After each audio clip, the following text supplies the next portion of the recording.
નમસ્કાર દર્શક મિત્રો, સેક્યુલર ગુજરાત ન્યૂઝમાં આપનું સ્વાગત છે।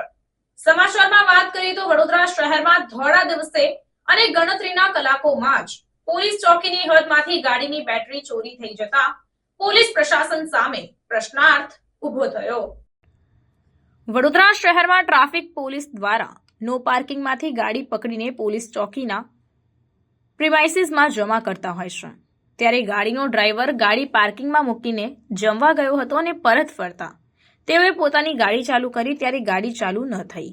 ત્યારબાદ તેઓએ તપાસ કરતા કોઈએ ગાડીમાંથી બેટરી કાઢી લીધી હોવાની જાણ થઈ હતી। જો પોલીસની પ્રિમાઇસીસમાંથી ધોળા દિવસે અને ગણતરીના કલાકોમાં જ બેટરીની ચોરી થઈ જાય છે શું, તેવો પ્રશ્નાર્થ હાલ ઊભો થયો છે।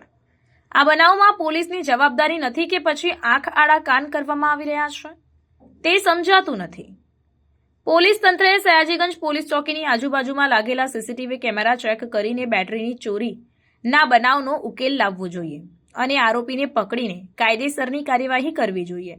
જો પોલીસ ચોકીની હદમાં ધોળા દિવસે ચોરી થઈ જતી હોય છે તો આમ જનતાની તો શું જ સેફટી છે, કાં તો પછી પોલીસ તંત્ર નિંદ્રામાં રહેતી હોય તેમ લાગી રહ્યું છે।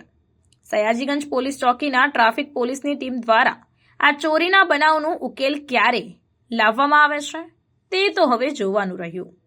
રિપોર્ટર આરિફ સૈયદ સાથે cameraman Ibrahim Taiyadiwala, secular Gujarat news, Vadodara.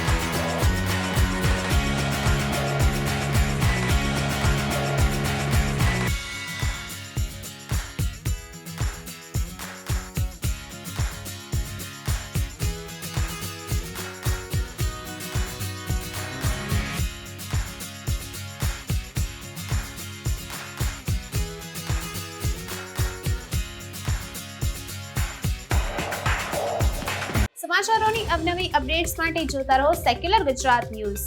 સાથે સેક્યુલર ગુજરાત ન્યૂઝ ચેનલને લાઇક, શેર અને સબસ્ક્રાઇબ કરો અને બેલ આઇકોન દબાવીને સમાચારોની ઝડપી માહિતી મેળવો।